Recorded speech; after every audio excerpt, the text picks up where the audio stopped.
Dari HKBP Resort Parudian, di pagi hari ini saya menyapa Bapak Ibu serta saudara-saudara sekalian, salam sejahtera bagi kita semua. Sebelum kita mendengar dan merenungkan firman Tuhan di pagi hari ini, marilah kita berdoa.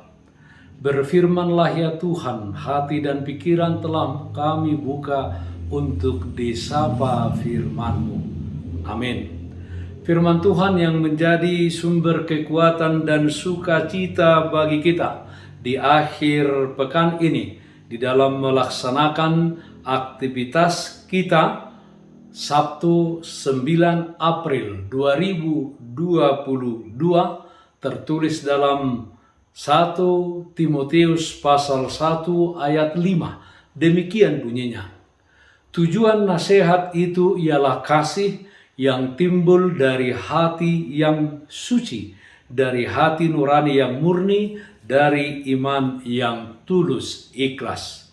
Saling menasihati di dalam kasih. Saudara yang terkasih dalam Kristus Yesus, di dalam suratnya ini, dalam 1 Timotius ini, kita melihat besarnya perhatian Rasul Paulus kepada anak rohaninya, yaitu Timotius. Timotius sama sekali sebenarnya tidak ideal sebagai seorang guru di tengah jemaat Efesus. Dia masih muda, belum berpengalaman, dia peragu di tengah-tengah jemaat yang sudah berusia lanjut kebanyakan. Barangkali inilah alasan Rasul Paulus yang membuat ia merasa perlu untuk terus membina Timotius. Dalam 1 Timotius pasal 1 ayat 3 sampai dengan 4 dijelaskan apa yang menjadi tujuan dari Rasul Paulus meninggalkan anak rohaninya Timotius di Efesus. Sedangkan dia sendiri meneruskan perjalanan penginjilannya ke wilayah Makedonia. Timotius secara khusus ditugaskan untuk menasehati orang-orang tertentu yang mengajarkan ajaran sesat atau ajaran lain. Dan ada orang-orang yang sibuk dengan dongeng dan silsilah yang hanya menghasilkan persoalan dan hidup mereka tidak tertib. Tujuan nasihat atau pengajaran yang disampaikan Timotius adalah kasih yang timbul dari hati yang suci, dari hati nurani yang murni, dan dari iman yang tulus ikhlas. Artinya saudara-saudara, supaya setiap orang hidup di dalam keselamatan yang diberikan Allah, di dalam iman yang diberikan secara cuma-cuma kepada setiap orang di dalam Kristus yang mati di salib itu dan bangkit pada hari yang ketiga. Saudaraku yang terkasih dalam Kristus Yesus, dalam kehidupan kita di dunia ini, di mana kita hidup bersosialisasi dengan orang yang lain, kita hendaknya hidup saling menasehati yang satu dengan yang lain. Nasihat bukan untuk mempermalukan seseorang tersebut, tetapi nasihat yang kita sampaikan timbul dari hati yang suci, dari hati nurani yang murni, dan dari iman yang tulus ikhlas.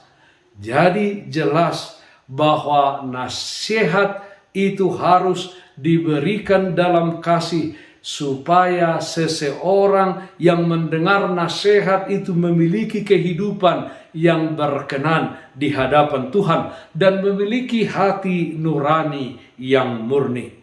Selain itu, nasihat juga harus diberikan dengan ketulusan dan keikhlasan.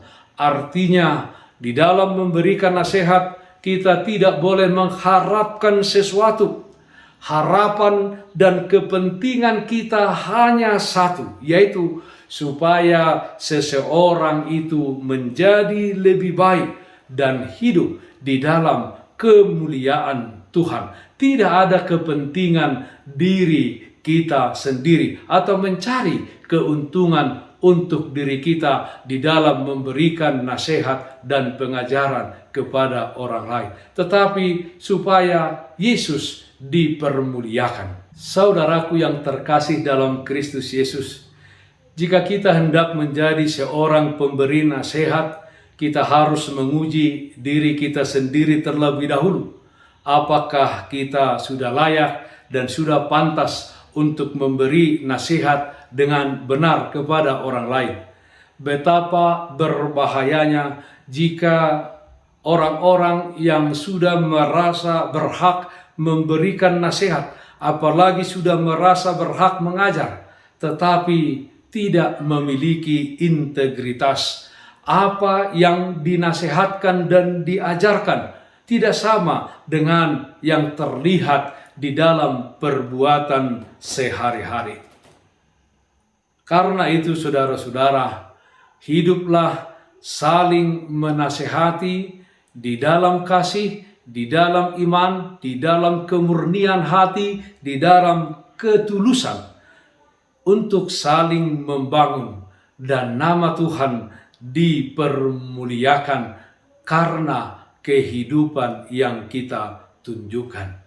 Marilah saling menasihati di dalam kasih. Amin. Mari kita nyanyikan Bukende 202 ayat 6, Huhaholongi hogogoku. Tok tong ramoti malakaku di dalam hati gorani, uhut sai pargogoi rohaku, mangaradoti hatami, o sondang sian surgoi, sondangi rohaki. Marilah kita berdoa. Ya Tuhan yang bertahta di dalam surga, ajarlah kami dengan kuat kuasa Roh Kudus-Mu, supaya kami saling menasihati di dalam kasih, di dalam hati yang tulus dan ikhlas, di dalam kemurnian, tanpa kepentingan untuk diri kami sendiri, tetapi untuk Tuhan, di mana Tuhan dipermuliakan ketika seseorang itu semakin baik dan semakin bersungguh-sungguh melakukan yang sesuai dengan kehendak-Mu. Terima kasih Tuhan atas segala berkat dan anugerah di dalam kehidupan kami. Kami memohon yang sakit Tuhan berikan kesembuhan, yang berduka Tuhan berikan penghiburan. Di dalam setiap aktivitas kami di akhir pekan ini, Tuhan hadir memberikan kekuatan bagi kami, memberkati apa yang kami lakukan. Dalam nama Anak-Mu Tuhan Yesus Kristus kami berdoa, terpujilah nama-Mu. Amin. Kasih karunia Tuhan kita Yesus Kristus, kasih setia dari Allah Bapa, serta persekutuan Roh Kudus, itulah yang menyertai-Mu hari ini kekal sampai selama-lamanya. Amin. Bapak, Ibu, saudara-saudara yang terkasih, taatlah akan protokol kesehatan. Bersihkan hatimu, bersihkan rumahmu, bersihkan pekaranganmu. Tetaplah berdoa kepada Tuhan, sumber berkat dan anugerah di dalam kehidupanmu. Salam sehat, tetap semangat. Tuhan Yesus memberkati kita semuanya. Shalom.